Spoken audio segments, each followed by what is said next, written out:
मौजूदा मेयर के बारे में अगर हम बात करें, पीपल्स पार्टी का आया है, इख्तियारात का अब उनको इख्तियारात भी मिल रहे हैं, वाटर बोर्ड भी उनके अंडर आ गया है। फिर जो कहते थे कि फ़ंडिंग शायद पहले नहीं मिलती थी, जो लोग हमारे अक्सर पिछले मेयर रहे उन्होंने कहा कि जी फंडिंग हमें नहीं आती तो हम काम नहीं करते। आपको क्या लगता है कि क्या अब कराची तरक्की करेगा? देखिए, दुआ तो यही है वैसे कराची के एक आम शहरी के भी, कि कराची तरक्की करे, कराची में डेवलपमेंट हो। अब ये सवाल है कि अभी तो जैसे आपके सवाल में गा है कि, और सवाल है क्या करेगा, तो ऐसे ही वो भी मेयर भी कहता फिरता है सब जगह, ये होगा, वो होगा, वो होगा, ये होगा। 4 साल कोई लंबा पीरियड नहीं होता है, अभी चुटकी बजाएंगे अभी गुजर जाएगा। और इसका तो ये इतना छोटा सा मैंडेट है, यानी वो तो खैर बेचारे दूसरे मैंडेट की जमात इस्लामी वाले बात करते हैं, मैं तो ओवरऑल मैंडेट की बात कर रहा हूँ। जिस इलेक्शन के अंदर 5 से लेके 8% वोट पड़ा, वो मैंडेट ही क्या है भाई? इसके ऊपर तो कोई दूसरी राय नहीं है ना। तो इसका इतना मिनिमम मैंडेट है, इसके ऊपर ये मेयर ज़रूर बन गया है और वो तासुर दे रहे हैं कि वो एक महाजिर को बना दिया है। तो अब मैं देखता हूँ इसमें कितने कुल पुर्जे हैं इस महाजिर के अंदर, कि ये कराची का जायज़ फंड 1200 अरब रुपया कराची से टैक्स का वसूल करते हैं, सॉरी 12,000 अरब। ये उसका कितना फंड वापस ले सकता है कराची के लिए? पहले कराची का फंड वापस हो, उसके बाद ही हम देखेंगे कि ये मेयर जो है कितना यहाँ लगाने की पोजीशन में है। ये ऐसे ही उजड़े हुए बाग जिसके अंदर घास लगा के और पानी दे के वहाँ खड़े होके अपनी तख्ती लगा ले, बहाल कर रहा है बाग, और ये वो, इससे कुछ नहीं है। K4 का मंसूबा फौरी तौर से मुकम्मल हो। ये 20 साल से K4 का मंसूबा चल रहा है, जितना पानी K4 से आना है आज कराची की ज़रूरत उससे 4 गुना ज़्यादा बढ़ चुकी है। आबादी पे कंट्रोल नहीं कर रहे हैं, इन्फ्लक्स इतना ज़्यादा है। अभी भी अगर K4 आज भी बन जाए तो कराची की आधी ज़रूरत बाकी फिर भी रहेगी। तो कराची के सिलसिले में बड़ा दिल के साथ वजह ये मेयर अपना काम अगर जो कुछ करना चाहता है, हम अभी तो ज़ाहिर शुरू के अंदर बदगुमानी नहीं करना चाहते, लेकिन हमें इसको टाइम देना चाहते हैं कि ये अपना, अभी इसने 100 दिन का कहा है तो 100 दिन का चलो अपना हनीमून भी मना ले, फिर उसके बाद इससे देखेंगे कि ये इसने क्या काम किया। इसने जैसा तैसा भी जो भी मैंडेट है, लेकिन हमें पता है, ये हमें पता है कि पीपल्स पार्टी की सूबाई नस्ल परस्त सिंधी हुकूमत किसी सूरत कराची को डेवलप नहीं होने देगी। अच्छा, ये कहते हैं, हम मेयर की बात कर रहे थे, वो कर रहे थे, आप मुझे ये बताएं कि जो है कराची में अभी पिछले कई सालों से हम ये देखते आ रहे हैं कि हर दफ़ा महाजरीन को या महाजरों को, कराची में बसने वाले लोगों को हर दफ़ा कि अगर पीछे करना होता है या कुछ करना होता है तो कहते थे जी गद्दार है। 9 मई का वाक़या हुआ, बहुत सारे और ऐसे वाक़यात हुए, इतना उसको ट्रीट बिल्कुल डिफरेंट तरीके से किया जाता है। तो आखिर ये क्या वजह है कि बहुत आसानी से गद्दार भी डिक्लेयर कर दिया जाता है, बहुत आसानी से सारा कुछ हो जाता है, और दूसरी जगह कोई मतलब 9 मई के वाक़े में हमने देखा क्या क्या हुआ है, लेकिन शायद उस तरह ट्रीट नहीं किया गया जो यहाँ पे जिस तरह होता है। कि ये 9 मई का वाक़या है ये भी हमें पता है, और मैं नहीं चाहता कि मैं 9 मई पर कोई ऐसा तबसरा करूं कि जिसके रद्द अमल के अंदर जो है ना, वो 9 मई के मुजरिमों को कोई पनाह मिल जाए। 9 मई एक यकीनन एक बड़ा कौमी सानिया है जो नहीं होना चाहिए था, और हमें बहैसियत एक पाकिस्तानी के, मेमार पाकिस्तान के, बानी पाकिस्तान की औलाद होने के, हमें उस 9 मई के हादसात और वाक़यात पे बहुत दुख है। और मैं, लेकिन जहाँ तक इस बात का ताल्लुक़ है जो आपने गद्दार का कहा, भाई किसी ने अगर गद्दारी की है तो रियासत कहाँ दफन हो गई है, मर गई है, वो उसको पकड़ के लाए और उसको फांसी पर लटका दे। कौन इस मुल्क में इख्तिलाफ करेगा? जब रियासत इतनी बेबस है कि वो आज तक 75 बरस में इस रियासत ने इस मुल्क के कितने गद्दारों को फांसी पर लटकाया है, हमें पहले तो ये बता दे। सिवाय सर्टिफिकेट देने के झूठा प्रोपेगेंडा करके, और बाद में अक्सर वो प्रोपेगेंडे वापस लिए। अभी हाल ही में माजी में जिन लोगों को गद्दार कहा गया था, आप देखते हैं आज सोशल मीडिया पे और दूसरी जगह पे ऐसी बातें हो रही हैं कि जी उनको वापस लाया जाएगा। ये रियासती इदारे बार बार लोगों को कभी गद्दार करार देंगे, कभी उनसे जाके शेक हैंड करेंगे आसानी के लिए। ये डिफ़िकल्ट फैसले कर नहीं सकते, इनमें हिम्मत नहीं है। तो इसलिए जहाँ तक 9 मई का भी वाक़या है, 9 मई के वाक़े के आज 9 मई को भी जो है ना वो जुलाई हो गया, 9 जुलाई हो गया, 2 महीने हो गए, अभी तक तो कुछ किया नहीं है इन्होंने। अगला महीना इलेक्शन का शुरू हो जाएगा। तो इसलिए हमें तो ऐसा लगता है, मैं उसको मुतासिर नहीं करना चाहता, लेकिन रियासती इदारों का किरदार जो है ना इंतहाई कमज़ोर है और ये मुल्क के असल दुश्मनों के ख़िलाफ़ कोई ठोस और हतमी फ़ैसला करने में आज तक नाकाम रहे हैं। हाँ, सर्टिफिकेट दिए और बांटते रहे हैं। ANP जिसको पहले NAP नाम था, नैप, उन पे गद्दारी सुप्रीम कोर्ट ने लगाई थी, उम्र कैद हुई थी, हैदराबाद ट्रिब्यूनल बना था। आज क्या हुआ? आज वो बाद में उनको सूबाई हुकूमत दी, उनको सूबा पख्तूनख्वा उनका नाम रख के दिया उनकी मर्ज़ी से। हम अपना नाम महाजिर कहें तो सबके पेट में मरोड़ शुरू हो जाता है। वो जिसका नाम NWFP कायदे आज़म ने रखा था उसको पख्तूनख्वा बनाया इन्होंने। वो गिलगित बल्तिस्तान वालों को कश्मीर से अलग करके गिलगित बल्तिस्तान बनाया। आज वहाँ आज़ादी की तहरीक चल रही है गिलगित बल्तियों की। इन्होंने कश्मीरियों को जो आज़ाद कश्मीर आज तक रखा हुआ है।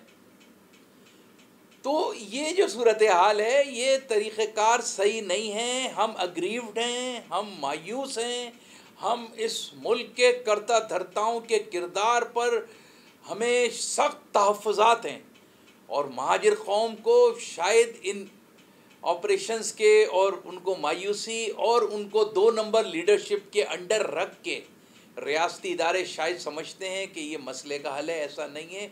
शदीद नफ़रत लावा पक रहा है महाजिर कौम में, जो किसी वक्त कोई ख़तरनाक शक्ल इख्तियार कर सकता है। अच्छा, हम दोबारा कराची के ऊपर अगर बात करें तो कराची में इदारों को प्राइवेटाइजेशन की तरफ जा रहे हैं कि इलेक्ट्रिक के लिए आजकल बहुत शोर हो रहा है कि इलेक्ट्रिक से लोग परेशान है। कराची की आवाम इतनी गर्मी के अंदर 16-16 घंटे की लोड शेडिंग हो रही है, बल्कि शायद इससे भी ज़्यादा हो रही है। गैस भी नहीं है कि लोग अगर पहले जनरेटर चला लिया करते थे तो गैस मौजूद नहीं है। पेट्रोल इतना महंगा है, मतलब बेचारी आवाम जो है वो फिर कहाँ जाए। और इदारों की जो प्राइवेटाइजेशन, मतलब बिल्स है कि उस पर इतने टैक्सेस हैं, इस सब बारे में आप क्या कहेंगे? बहुत अच्छी बात है। देखिए, ये आपने जिन अवामिल का जिक्र किया, जिन हालात का जिक्र किया है, ये तो कराची के हो गए। अब जो कराची की माँ है यानी पाकिस्तान, उसका हाल तो इससे भी बुरा है या ऐसा ही है। बात यह है कि ये एक दूसरे से ताल्लुक़ है। कराची पाकिस्तान का हब है, कराची पाकिस्तान का जनरेटर है, पाकिस्तान की मोटर है कराची। ये मोटर नहीं चलेगी, पाकिस्तान नहीं चलेगा। आज जो पाकिस्तान में मौशी तबाही और बर्बादी आई है, चूँकि इन्होंने पिछले 30 साल से कराची को तबाह और बर्बाद किया, तो अब वो जाके अंजाम कार के तौर पे पाकिस्तान की पूरी मोटर बैठ गई है, पूरी इकनॉमी बैठ गई है पाकिस्तान की। इसका सिर्फ हल एक ही है कि ये कराची वालों को, कराची के इदारों को, सबको सीने से लगाएं, उनकी ग्रीवेंसेस सुने, यहाँ का माशी पहिया, यहाँ की इंडस्ट्री दोबारा से चलना शुरू हो, यहाँ का एयरपोर्ट आबाद हो, यहाँ का सी पोर्ट आबाद हो। यहाँ तो साजिशी तरीके से फ़ैसले होते हैं। यहाँ के एयरपोर्ट के मुकाबले में दूसरे एयरपोर्ट बनाए जाते हैं और यहाँ से फ़्लाइटों को ले जाया जाता है। यहाँ के पोर्ट को तबाह करने के लिए पोर्ट बनाए जाते हैं। कहा जाता है कि इसको तबाह करो, कराची के पोर्ट को, ये यहाँ से टैक्स का ये लोग दावा करते हैं। यहाँ से बैंकों के हेडक्वार्टर ले जाते हैं। हद तो देखो कि यहाँ से वो समंदर में नेवी होती है, लेकिन नेवी का हेडक्वार्टर इस्लामाबाद ले गए। वहाँ क्या कर रहा है नेवी का चीफ बैठ के इस्लामाबाद में, जो अपने बॉर्डर पे नहीं है, जिसका हेडक्वार्टर रखा है इन्होंने। ये जो कुछ कराची के साथ जिस तरीके से ये कर रहे हैं आप, ये जो कराची की तबाही, अब इन इदारों का जिनका आपने कहा है, इनकी बहाली बहुत ज़रूरी है। इसमें कम से कम 2 से 3 साल लग सकते हैं, इन चीज़ों को बहाल किया जाए, पाकिस्तान की इकॉनमी खुद खड़ी हो जाएगी, पाकिस्तान फिर से जवान हो जाएगा, पाकिस्तान फिर तरक्की करेगा। लेकिन अगर आप समझते हैं कि कराची को तबाह करके आप सिर्फ अपने इलाक़ों को भर्ती करें, हम आज जब लाहौर जाते हैं, हम जब आज इस्लामाबाद जाते हैं, तो हमें वहाँ पर कराची के लोगों के पसीने की, उनकी मेहनत की, उनके खून की वहाँ पर खुशबू आती है। वहाँ पर जो हरियाली है वो कराची के एवज़ है। अभी हाल ही में मैंने वसीम अकरम ने एक इंतहाई मुतासिबाना स्टेटमेंट दिया था कि लाहौर में हरियाली है। वो लाहौर की हरियाली हमारे दम से है, हमारे फंड से है। जितना पूरा लाहौर टैक्स देता है उतना हमारा लालू खेत की मार्केटें टैक्स देती हैं। उसका जवाब दो, इसकी तबाही बताओ। इस पर तो तुम स्टेटमेंट देते नहीं हो। बहुत बड़े वसीम प्लस बने फिरते हो, वसीम अकरम बने फिरते हो। हमारे खून और हमारे पसीने के ऊपर पाकिस्तान के दूसरे शहरों में फंड लगाया जा रहा है। वो शहबाज शरीफ भी देख ले, और इमरान खान ने तो पूरा 4 साल तबाही किया, 1 रुपया कराची वालों को नहीं दिया। तो इसलिए इसके ऊपर तवज्जो दी जाए। पाकिस्तान को तरक्की देना है तो कराची को डेवलप करना है। ये आपने वसीम अकरम की बात की। वसीम अकरम जो है वो खुद जो है यहाँ पे कराची में कहना चाहिए कि यहाँ मौजूद हैं, यहाँ से वो कमा रहे हैं, यहाँ से वो काम कर रहे हैं। और यहाँ कराची की है उसमें वो कह रहे हैं कि जी यहाँ हम अंडरपास से गुजरते हैं तो हमें पान की पीकें नज़र आती हैं और ऊपर ऊपर नज़र आती हैं। और वो दरअसल वो पीकों पे मोतरज़, तो वो तो उसने बात की है। दरअसल वो पान की पीकें कह के महाजरों पे तनकीद कर रहा है, क्योंकि पान को महाजिर सकाफ़त का हिस्सा कहा जाता है। हम उसकी नस्ली तासुब, उसका जहन देख रहे हैं, हम उसकी ये बकवास नहीं देख रहे हैं। समझ रही हैं आप बात को? हाँ, कराची वाले इमरान खान के क्यों खिलाफ हैं कि इमरान खान सोने का आदमी भी बनकर आ जाए। कराची वाले नहीं भूल सकते कि जब इमरान खान क्रिकेट खेलता था, क्रिकेट का कैप्टन तक था, उसने कराची के क्रिकेटर्स के साथ क्या किया। इतनी यहाँ और सबसे बड़े लेजेंड पाकिस्तान में उससे बड़ा क्रिकेटर पैदा नहीं हुआ, कराची ने पैदा किए। वो हनीफ मोहम्मद हो या दूसरे मुश्ताक हो या जावेद मियांदाद हो और बड़े बड़े स्पिनर इकबाल कासिम हो, ये सब कराची ने पैदा किए। उनका जो हशर किया इन लोगों ने, उनको जिस तरह से जलील किया, आफ्ताब बलोच हो यहाँ कराची का, तस्लीम आरिफ हो, उन लोगों का जो इन लोगों ने हशर किया है। तो जावेद मियांदाद को उसने जिस तरीके से मुतासिबाना तरीके से रिटायर करवाया था, हमेशा उसके ख़िलाफ़ उसने तंजीम उसमें काम किया। हम कराची का बच्चा बच्चा उसकी उस नस्ल परस्त ज़हनियत को जानता है। तो वसीम अकरम को भी जानते हैं, कहाँ की पैदाइश है, काफ़ी है। अच्छा सर, क्या कहते हैं, आपकी हम सियासी जद्दोजहद का जो मेन मरकज़ अगर हम कहें तो महाजिर इत्तेहाद सूबा, और अब आपने मुझे कुछ बताया कि आपने इसका नाम थोड़ा सा चेंज कर दिया, उसके बारे में सूबा तहरीक आप बना लिए। और अब हमें थोड़ा सा ये, क्योंकि तहरीक तो काफ़ी अरसे से चली है, लेकिन अब हमें थोड़ा सा रिस्पांस लोगों का नज़र आना शुरू हुआ है। कुछ बयानात हमें सुनने को मिले हैं कि कुछ और लोग भी कह रहे हैं कि जी कराची को सूबा बनना चाहिए। तो आपको कितने % अब उम्मीद है कि आप ये ख्वाब जो है पूरा हो सकता है? पहली तो बात यह है कि ये ख्वाब इंशाअल्लाह ताला, ख्वाब इस सेंस में कि अब तक हम इसको पाए तकमील तक नहीं पहुंचा पाए, लेकिन इसका मरहला ही ये था कि पहले हमारी कौम पूरी तरीके से इससे आगाह हो जाए और इसको अपना मकसद और मंजिल करार दे दे। क्योंकि दरमियान में एक ऐसा पीरियड भी गुज़रा जब शहर में इतना ज़्यादा जबर था और इस नारे को बना दिया कि मंजिल नहीं रहनुमा चाहिए। रहनुमा खुद आने को तैयार नहीं है, तो मंजिल इतने दूर कर दी, मंजिल बताई नहीं कभी। ये तो मैंने अपनी कोशिशों से, ज़िंदगी भर की स्ट्रगल से इस कौम को बताया कि तुम्हारी मंजिल एक सूबे का हुसूल है। बाकी उस दूसरी क़यादत ने तो आज तक मंजिल ही नहीं बताई है, पीछे लिए घूम रहा है, पूरे सब जगह घुमाता फिर रहा है। 40 साल ज़ाया करवा दिया, अभी तक मंजिल ही नहीं बताई कौम को। तो जो महाजिर सूबे का जो मामला है उसको दूसरे बदील अल्फाज में कराची भी कहा जाता है, कराची सूबा, जैसा मैंने शुरू में इब्तिदा में कहा। ठीक है, हम नाम के ऊपर कोई इतना हमारा इंसिस्ट नहीं है। हम चूँकि अपनी कौम को बेदार रखना चाहते हैं, अपनी कौम ये सूबे की तहरीक मेरी कौम ही चलाएगी, चूँकि मसला भी उसी का है। इस सिलसिले में कुछ लोग अहमखाना तरीक़े से ये बातें करते हैं कि नहीं उसको भी शामिल कर लो, इसको भी शामिल कर लो, आप किसी को भी शामिल कर लो।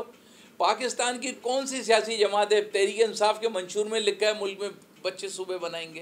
ताहिरुल क़ादरी के सूबे बना रहा है, ज़फ़र अंसारी के दौर में ज़ियाउल हक़ सूबे बना रहा था, ये इधर ये अभी पंजाब असम्बली ने करारदाद तो सराइकी सूबा बन रहा था इमरान खान के दौर में।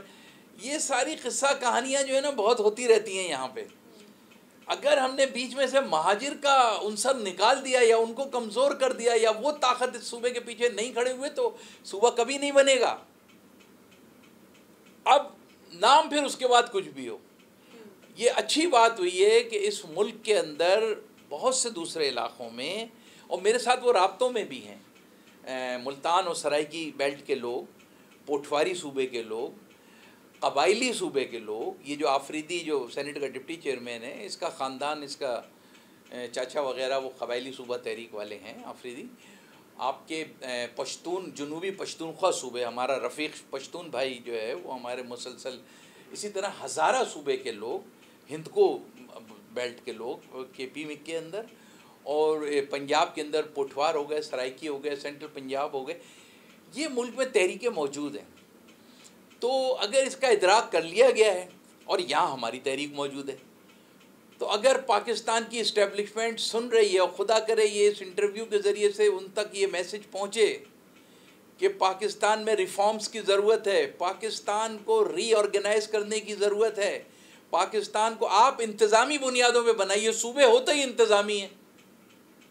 हम तो इसलिए शनाख्त का अपनी बात कर ली कि चूँकि बाकी सूबे आपने दूसरी कौमों की शनाख्त दिए हुए हैं, पंजाब, पख्तूनख्वा और बलूचिस्तान और सिंध, ये कौमी की शनाख्तें दी हुई, इसलिए हम अपनी, अगर आप इसके सबके नाम तब्दील करना चाहते हैं हम तैयार हैं, हमारा नाम भी जो चाहें रख दीजिए, लेकिन हमें हमारा सूबा दीजिए। सर मैं चाहूँगी कि आखिर में आप जो है, जो अवाम है, वो हर बंदा जो है बहुत सारी चीज़ों को नहीं जान रहा था, हालांकि अब तो लोग काफ़ी तौर पे बाशोर हो चुके हैं, लेकिन फिर भी अगर एक सूबे की अहमियत, कराची अगर सूबा बन जाता है तो उनको क्या बेनिफिट्स मिल सकते हैं, ये अगर आप थोड़ा सा लोगों के लिए उनको बता दें ताकि उनमें भी ये थोड़ी सी उमंग जागे, थोड़ा सा वो मोटिवेशन आए और वो भी इसमें आगे बढ़ें, तो उसके लिए। देखिए जी, पाकिस्तान का जो आज पाकिस्तान की जो फेडरेशन है ना वो बहुत कमज़ोर है, बहुत लूज़ है। बिलखुसूस 18वीं तरमीम के बाद जब सूबाई खुद मुख्तारी तय हो गई है तो तमाम डिपार्टमेंट सूबों के पास चले गए। अब सूबे मजबूत हैं, फेडरेशन कमज़ोर है। तो सबसे पहली बात तो ये है कि अब चूँकि ये आइन है तो आप समझ सकते हैं कि सूबे के पास कितने इख्तियारात होते हैं। तो अगर हमारे अक्सरियती, हम ये नहीं कह रहे कि उन इलाक़ों पे जहाँ हमारे लोग जिन इलाक़ों में अक्सरियती तौर से रहते हैं और तारीख़ी तौर से वो सिंध के मतरूका इलाक़े हैं जो हमें क़ानूनी और आइनी तौर से मिले थे, क्योंकि यहाँ हिंदू अक्सरियत रहती थी, वो हिंदुस्तान चले गए। हम पूरे हिंदुस्तान से 52 शहर हिंदुस्तान के हमारी कौम छोड़ के आई तो उन्हें सिंध में 2.5 शहर मिले। वो 2.5 शहर भी आपने कब्ज़ा कर लिए तो हमारे लोग कहाँ जाएं? आप हमें हमारा मतरूका सिंध का वो हिस्सा एक सूबाई हैसियत एडमिनिस्ट्रेटिव दीजिए, उसके बाद हम इसको डेवलप करेंगे, इसके वसाइल को यहीं ख़र्च करेंगे, ये एक मॉडल सूबा होगा। पाकिस्तान के सारे सूबे, पंजाब में भी लोग कहते हैं तरक्की हुई है, लेकिन तरक्की लाहौर उसके इर्द गिर्द हुई है, बाकी पंजाब का भी बुरा हाल है। और KP में तो सिंध तो पूरा इन्होंने लूट खाया है, इसलिए कि इन पे कोई चेक एंड बैलेंस नहीं है। आप कहती हैं सूबे से क्या होगा? इंशाअल्लाह ताला ये एक मॉडल सूबा होगा, पढ़ी लिखी क़यादत होगी, और कराची की तरक्की जो इसकी महरूमियाँ हैं, रोज़गार से लेके इंडस्ट्रियलाइजेशन से लेके इसके डेवलपमेंट से लेके बच्चों के, मैं छोटी सी बात कर रहा हूँ, 47 में भी यहाँ एक यूनिवर्सिटी थी, कराची यूनिवर्सिटी, आज भी वही यूनिवर्सिटी है। कराची 30 लाख से 3 करोड़ तो मतलब कम से कम कह रहा हूँ मैं, एक यूनिवर्सिटी का कैंपस नहीं बनाया। यूनिवर्सिटी तो दूर की बात है, ये वहाँ जामशोरो यूनिवर्सिटी के पूरे सिंध में कैंपस बना दिए हैं। NICVD कराची का था, वफाकी हुकूमत का, उसके पूरे सिंध में कैंपस बना दिए इसने। ये NED का कैंपस बनाने सिंध पहुंच गया था। ये कराची यूनिवर्सिटी का कैंपस औरंगी में क्यों नहीं बनता? एक कराची यूनिवर्सिटी कैंपस कोरंगी में क्यों नहीं बनता कि वहीं के बैठ के प्रोफेसर वहीं के बच्चों को पढ़ाएं? सिर्फ एक बिल्डिंग की ज़रूरत है, लेकिन नहीं बनाएंगे, 1 रुपया खर्च नहीं करेंगे।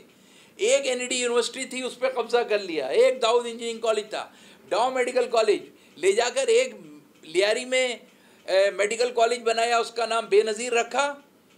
उस कॉलेज के अंदर कराची के ज़िलों के लोगों की सीटें ही नहीं हैं, सिर्फ गडाब, लियारी, मलीर और अंदरून सिंध के लोगों को दाखिले मिलते हैं। भाई इसको हक़ाइक़ को देखो, ये एस्टेब्लिशमेंट इस्लामाबाद, वफाक कहाँ मर गया है? इस जुल्म को क्यों नहीं देखता कि कराची वालों के साथ महाजरों को? फिर कहते हैं वो महाजिर छोड़ दो, एक हमारी शनाख्त है वो भी छोड़ दो, फिर बैठ के तालियां बजाएं, और तो कुछ बचा नहीं। Thank you so much sir, आपने हमें इतना टाइम दिया, आपने अपनी सियासी बसीरत से हमें आगाह किया हमने, जिससे बहुत सारे लोगों ने बहुत कुछ समझा होगा, सोचा होगा। आपकी सोच बहुत सारे लोगों तक पहुंची होगी और उम्मीद है इसका कोई ना कोई पॉजिटिव रिस्पांस ज़रूर देखने में आएगा। और थैंक यू सो मच। आपका इदारा, आपका शुक्रिया, कौमी अखबार का शुक्रिया। हमेशा इस कौम पर और इस कराची पर कौमी अखबार के बहुत एहसानात हैं और आपने बहुत अच्छा इंटरव्यू, बहुत अच्छे सवालात किए। अल्लाह ताला बरकत दे। जज़ाकल्लाह, थैंक यू सो मच। हमारे साथ रहिएगा, हमें देखते रहिएगा और इंशाल्लाह ऐसे ही मालूमाती बहुत सारे इंटरव्यूज़ और हम आपके लिए लाते रहेंगे। Thank you so much.